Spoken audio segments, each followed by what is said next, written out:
Hi നമസ്കാരം. ഇന്ന് നമുക്കൊരു മാമ്പഴപ്പുളിശ്ശേരി ഉണ്ടാക്കാം. അതിനായി ഞാൻ 3 മാങ്ങ എടുത്തിട്ടുണ്ട്.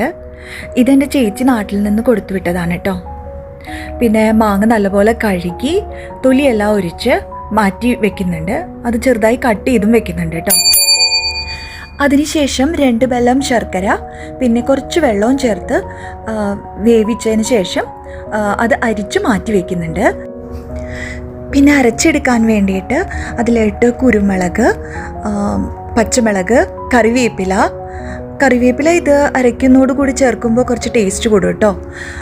പിന്നെ കുറച്ച് ജീരകം, പിന്നെ നാളികേരം ചേർക്കുന്നുണ്ട്. അത് 2 മുറി നാളികേരമാണ് ഞാനിതിലേക്ക് എടുത്തിട്ടുള്ളത്.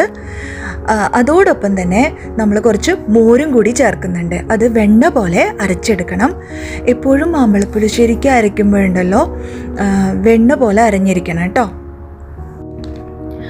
അരിഞ്ഞു വെച്ച മാങ്ങ വേവിക്കാനായിട്ട് കുറച്ച് വെള്ളം അതിലേക്ക് ചേർത്ത് കൊടുക്കുന്നുണ്ട്.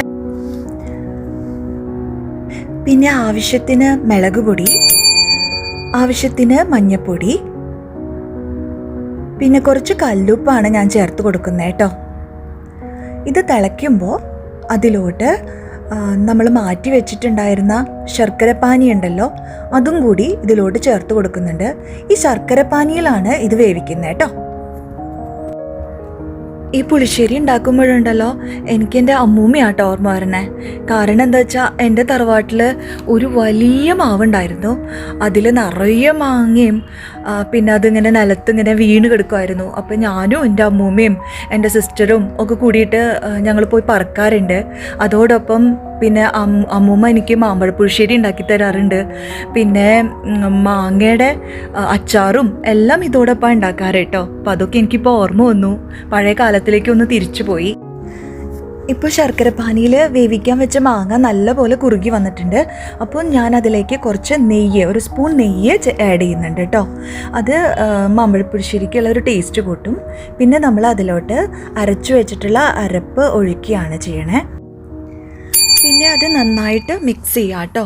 മിക്സ് ചെയ്തിട്ട് ഇളക്കി കൊണ്ടേയിരിക്കണം. അതിലോട്ട് നമ്മൾ കുറച്ച് മോരും കൂടി ചേർത്ത് കൊടുക്കുന്നുണ്ട് കേട്ടോ. മോര് ഒഴിക്കുന്നതോടൊപ്പം തന്നെ നമ്മൾ ഇളക്കിയും കൊടുക്കണം. മോര് പിരിയാൻ സാധ്യതയുള്ളതുകൊണ്ട് നല്ലപോലെ ഇളക്കണം കേട്ടോ. ഇനി വറുത്തിടാൻ വേണ്ടിയിട്ട് ഒരു പാത്രം ചൂടാക്കിയിട്ട് അതിലോട്ട് 2 സ്പൂൺ നെയ്യാണ് ഞാൻ ചേർത്ത് കൊടുക്കുന്നത്. ഇതിൽ വേറെ ഒന്നും ചേർക്കണ്ട, മസ്റ്റായിട്ട് നെയ്യ് തന്നെ ചേർക്കാൻ ശ്രമിക്കുക. കാരണം നമ്മുടെ മാമ്പഴപ്പുളിശ്ശേരിക്ക് ടേസ്റ്റ് കൂടും. അപ്പോൾ നെയ്യ് ചൂടായി വരുമ്പോൾ അതിലോട്ട് കടുക് ആഡ് ചെയ്യുക. പിന്നെ ആവശ്യത്തിന് ഉലുവ ആഡ് ചെയ്യുക. പിന്നെ അതോടൊപ്പം തന്നെ നമുക്ക് വറ്റൽമുളകും കറിവേപ്പിലയും ആഡ് ചെയ്യാം കേട്ടോ. പിന്നെ അത് നമ്മുടെ കറിയിലേക്ക് ഇട്ട് കൊടുത്തിട്ട് മിക്സ് ചെയ്യുക. അപ്പോൾ നമ്മുടെ മാമ്പഴപ്പുളിശ്ശേരി ഇപ്പോൾ റെഡി ആയിട്ടുണ്ട്. നന്നായി കുറുകി വരാൻ വേണ്ടിയിട്ട് ഞാൻ കുറച്ചു നേരം കൂടി മിക്സ് ചെയ്യുന്നുണ്ട്. ഇനി ഇത് ഒരു ബൗളിലേക്ക് മാറ്റി സെർവ് ചെയ്യാവുന്നതാണ്. ഈ വീഡിയോ ഇഷ്ടപ്പെട്ടെങ്കിൽ ദയവ് ചെയ്ത് എൻ്റെ ചാനൽ സബ്സ്ക്രൈബ് ചെയ്യുക. അതോടൊപ്പം തന്നെ ലൈക്ക് ചെയ്യുക, ഷെയർ ചെയ്യുക. അത് മറക്കരുത് കേട്ടോ. Thank you.